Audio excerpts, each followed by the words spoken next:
Ito naman po yung mga MP natin. Kamadahin natin sa sako para maibenta na. Kailangan na natin ibenta. Tag-ulan na. Mura na yung bote ngayon. Pag tag-ulan na, bumaba na ang presyo. Ngayon, ito yung isang sako. 1, 2, 3, 4, 5, 6, 7, 8, 9, 10, 11. 11, tapos pito-pito yung kamada. 77. Yan.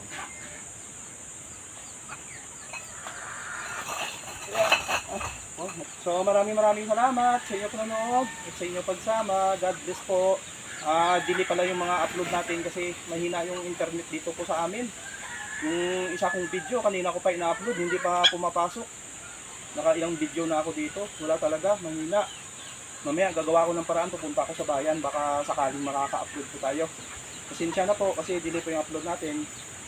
God bless and bye bye.